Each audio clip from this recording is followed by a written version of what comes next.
बिस्मिल्लाहिर्रहमानिर्रहीम। अस्सलाम वालेकुम। आज का हमारा लेक्चर है फ्री एंड फोर्स्ड ऑसिलेशंस। काफ़ी इंटरेस्टिंग टॉपिक है और एज यू सी मैंने पहले से इसको रेडी करके रखा है ताकि ये वीडियो शॉर्ट रहे, आप बहुत कम टाइम में सारे लेक्चर को बहुत ईजीली एब्जॉर्ब कर सकें। काफ़ी सिस्टमैटिक रिदम में मैंने इसे अरेंज किया हुआ पहले से। तो आइए स्टार्ट करते हैं फ्री एंड फोर्स्ड ऑसिलेशंस को। ठीक है, okay. Free oscillations, oscillations in the absence of external force.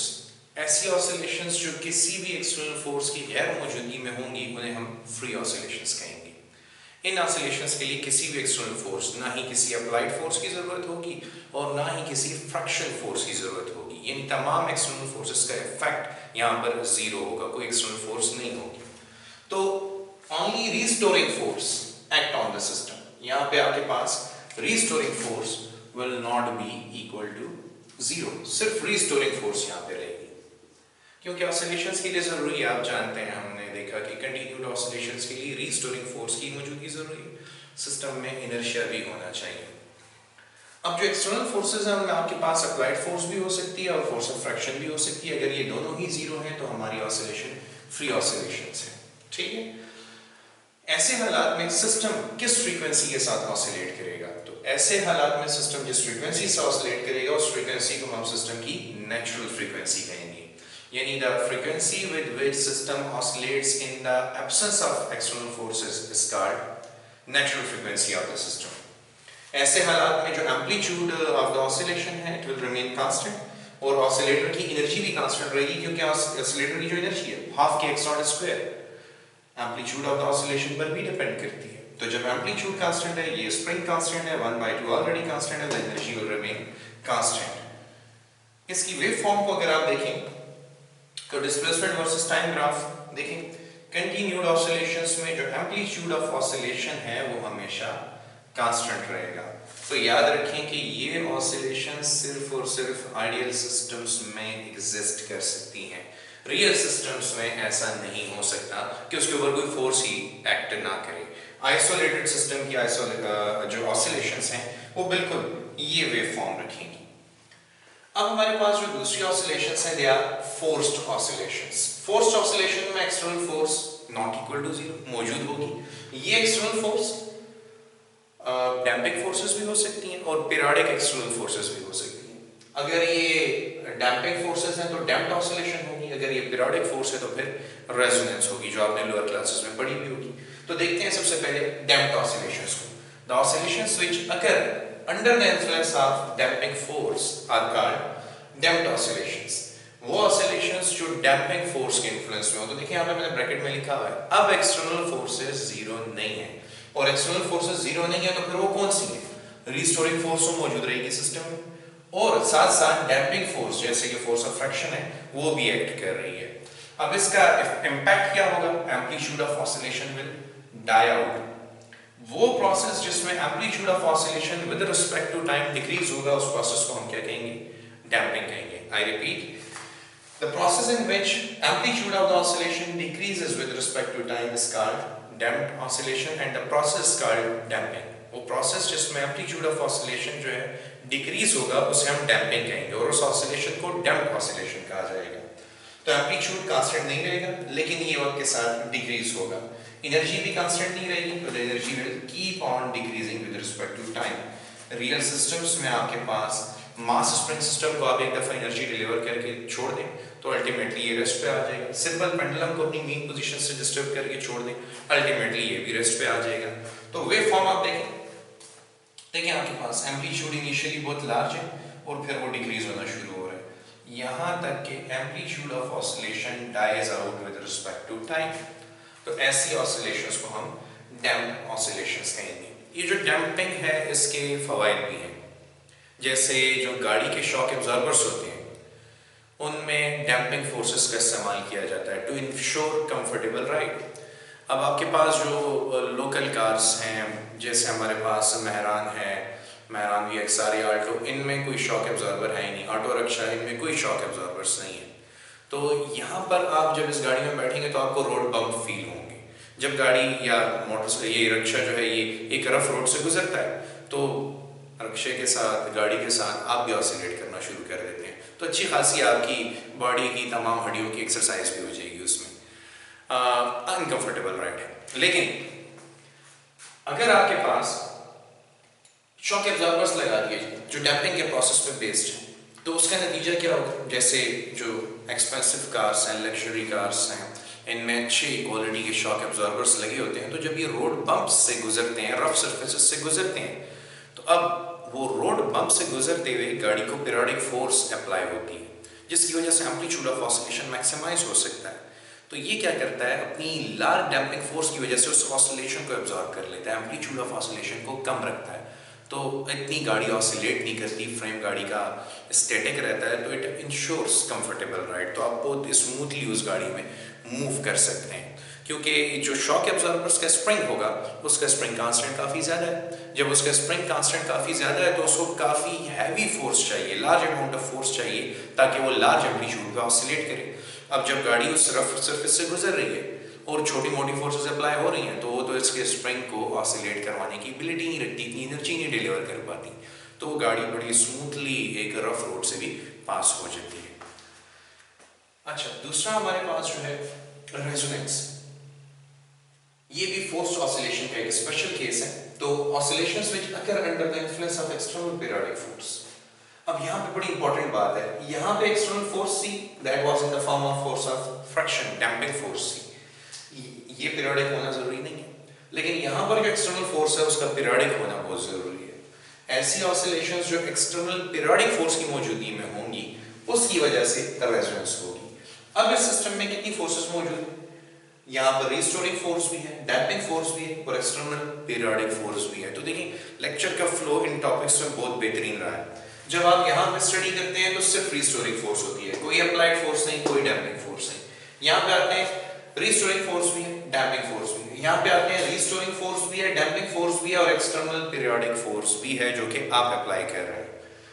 तो यहाँ पर ये तमाम फोर्सेस इन्वॉल्व हैं। अब दो सिचुएशंस हो सकती हैं, रेजोनेंस में ये याद रखिए। जब आप फोर्स्ड ऑसिलेशन में आते हैं तो आपके पास ये भी हो सकता है, फोर्स्ड ऑसिलेशन में स्पेसिफिकली, कि आपकी अप्लाइड फोर्स की फ्रीक्वेंसी सिस्टम की नेचुरल फ्रीक्वेंसी के साथ मैच कर जाए, लेकिन ये जरूरी नहीं है। फिर ऐसा भी हो सकता है कि आपकी अप्लाइड फोर्स की फ्रीक्वेंसी सिस्टम की नेचुरल फ्रीक्वेंसी के साथ मैच ना करे, दोनों ही फोर्स ऑसिलेशन है।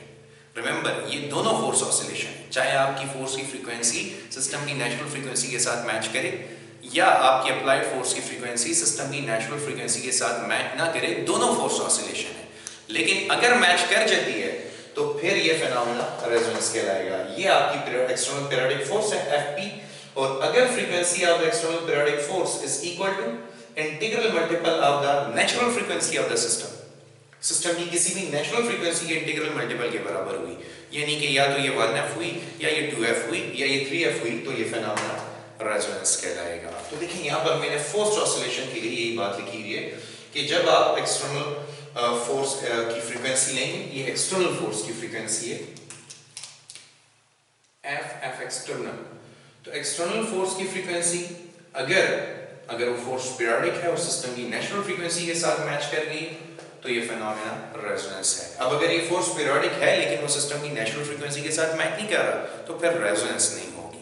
तो अब रेजोनेंस में क्या होता है? रेजोनेंस में ये होता है कि जब ये कंडीशन सेटिस्फाई हो जाए, आपकी एक्सटर्नल पीरियोडिक फोर्स की फ्रीक्वेंसी सिस्टम की नेचुरल फ्रीक्वेंसी के साथ मैच कर जाए, तो amplitude of oscillation will increase and become constant with respect to time.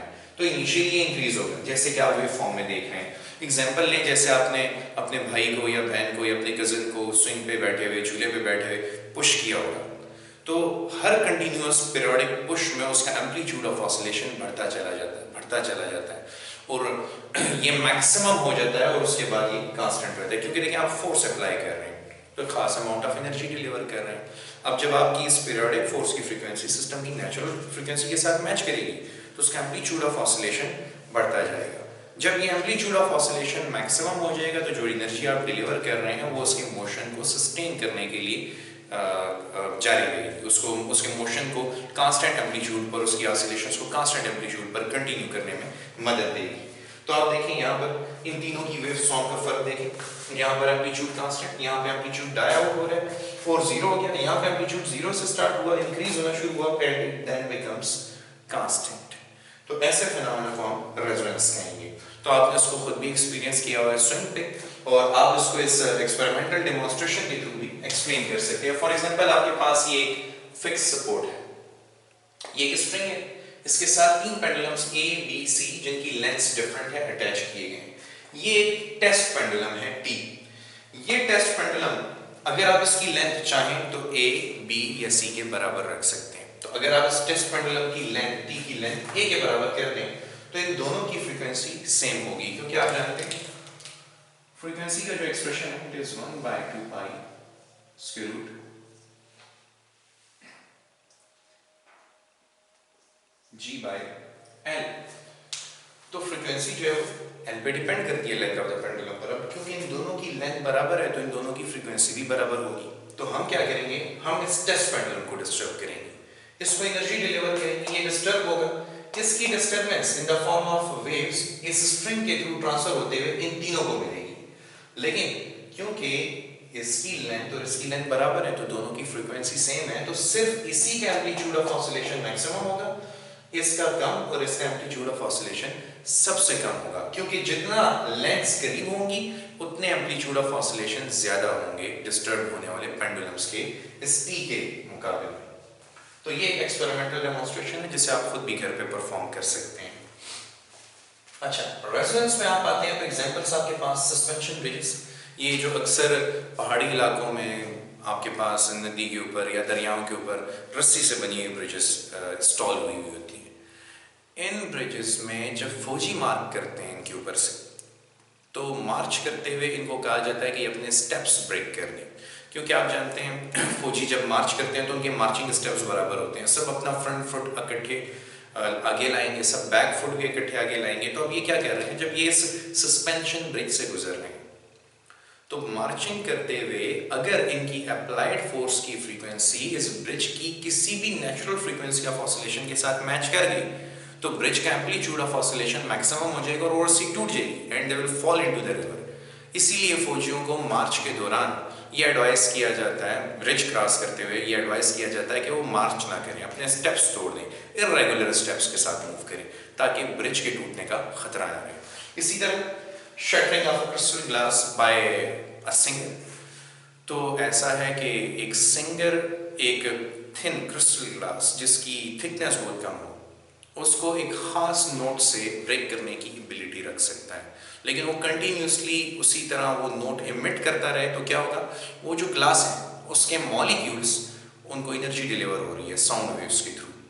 अब उनको क्योंकि एनर्जी डिलीवर हो रही है तो उन ग्लास मॉलिक्यूल्स का जो एम्पलीट्यूड ऑफ ऑसिलेशन है वो इंक्रीज होता जाएगा। अब अगर वो कंटिन्यूसली बहुत देर के लिए एनर्जी डिलीवर कर रहा है तो उधर ग्लास के मॉलिक्यूल्स का एम्पलीट्यूड ऑफ ऑसिलेशन इतना विगोरस हो जाएगा कि अल्टीमेटली वो ग्लास या वो शीशा टूट जाएगा। तो इट्स ट्रू कि अगर एक सिंगर एक पार्टिकुलर नोट इमिट करे for a long period of time, excessively long period of time और फ्रीक्वेंसी भी हाई हो तो वो एक क्रिस्टल ग्लास को, कम थिकनेस वाले क्रिस्टल ग्लास को तोड़ने की एबिलिटी रखता है। रेजोनेंस की एप्लीकेशंस भी हैं, प्रैक्टिकल एप्लीकेशन में सबसे पहले आपके पास एमआरआई, मैग्नेटिक रेजोनेंस इमेजिंग। इस टेक्निक में कुछ यूँ होता है कि मैग्नेटिक फील्ड अप्लाई की जाती है, बॉडी के मॉलिक्यूल्स अपने आप को या तो फील्ड की डायरेक्शन में या फील्ड के अपोजिट डायरेक्शन में अलाइन कर लेते हैं, फिर रेडियो पल्सेस को इमिट किया जाता है। अब रेडियो पल्सेस ही क्यों ली गई, क्योंकि रेडियो पल्सेस की फ्रीक्वेंसी और बॉडी में मौजूद प्रोटॉन्स की या हाइड्रोजन एटम्स की फ्रीक्वेंसी ऑफ ऑसिलेशन सेम है। तो ये प्रोटॉन्स क्या करते हैं, उसी फ्रीक्वेंसी के साथ ऑसिलेट करते हैं और मैक्सिमम एनर्जी एब्जॉर्ब करते हैं। इस एनर्जी के स्पेक्ट्रम कंप्यूटर लेके, इस इमिटेड एनर्जी के स्पेक्ट्रम कंप्यूटर लेके एक इमेज डेवलप करता है।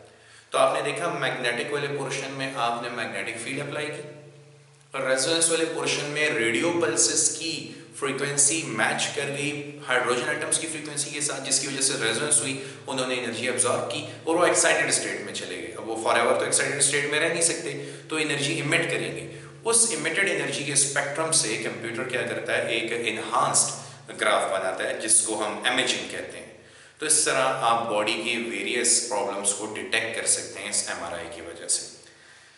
सेकेंड है आपके पास रेडियो, ये भी एक बड़ी ज़बरदस्त एग्जाम्पल है। आपके पास एक रिसीविंग एंटीना आपके रेडियो का और एक ट्रांसमिटिंग एंटीना है जो कि ट्रांसमिशन स्टेशन पर मौजूद है।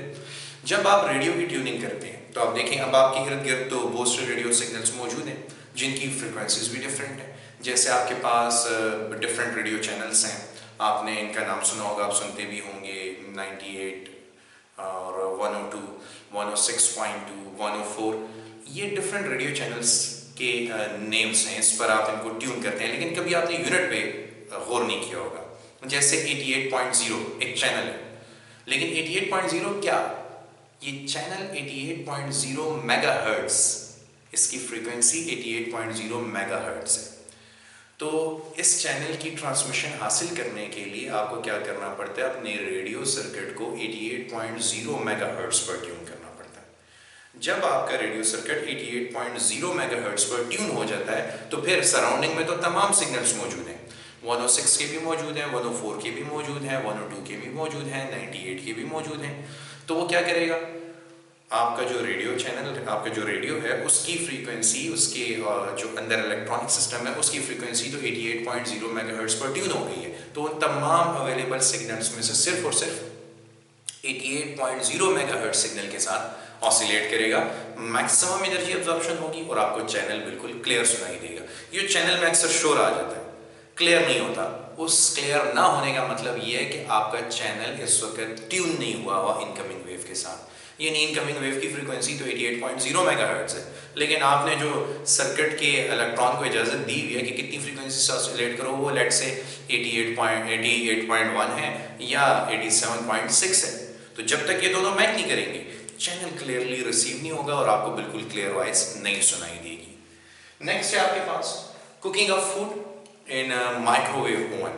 माइक्रोवेव ओवन जो है ये हर घर में मौजूद है, आप बेकरीज पे भी देख लेते हैं इसे बहुत ईजीली। तो माइक्रोवेव ओवन भी रेजोनेंस पर बेस्ड है। माइक्रोवेव ओवन में माइक्रोवेव्स का इस्तेमाल होता है और माइक्रोवेव्स की जो फ्रीक्वेंसी है वो खाने में मौजूद पानी की या फैट मॉलिक्यूल्स की फ्रीक्वेंसी ऑफ ऑसिलेशन के साथ मैच करती है। अब जिस खाने में पानी होगा तो जैसे ही आप उसको रख के माइक्रोवेव ओवन में माइक्रोवेव ऑन करेंगे तो अंदर स्टैंडिंग वेव्स बनेंगी, अंदर माइक्रोवेव के अंदर स्टैंडिंग वेव बनेंगी जो कि माइक्रोवेव के कंपार्टमेंट में यूं ऑसिलेट कर रही होंगी। अब खाने के अंदर जो पानी के मॉलिक्यूल्स हैं वो इन वेव्स की एनर्जी अब्जॉर्ब करके ऑसिलेट करना शुरू करेंगे और आप जानते हैं the total kinetic energy of molecules of a system is called heat. तो अब इधर जब इनकी काइनेटिक एनर्जी बढ़ेगी तो ये हीट अप होंगे, इनका टेम्परेचर इंक्रीज होगा और इस तरह खाना गर्म हो जाएगा। Same is the story for fat molecules. और अब अगर आप ये चाह रहे हैं कि आपके माइक्रोवेव ओवन में कॉकरोच चला गया और आप डर के मारे माइक्रोवेव बंद करके माइक्रोवेव ऑन कर दें ताकि वो वहीं मर जाए, तो याद रखें ऐसा कभी भी नहीं होने वाला। Cockroaches do not have fat molecules और वाटर इन देयर बॉडी। उनकी बॉडी में फैट मॉलिक्यूल या वाटर नहीं है तो नतीजा क्या होगा? आपका माइक्रोवेव ऑन रहे, उनको कुछ नहीं होना, वो अंदर से बैठ के आपको यही कहेंगे we are quite happy, nothing is going to happen to us. तो ये स्ट्रिक्टली बेस्ड है रेजोनेंस पर। अगर वाटर मॉलिक्यूल्स होंगे और माइक्रोवेव्स होंगी तो माइक्रोवेव्स की फ्रीक्वेंसी उन वाटर मॉलिक्यूल्स को या फैट मॉलिक्यूल्स को रेजोनेट करवा के टेम्परेचर इंक्रीज कर देंगी। That's it for today's lecture. Thank you.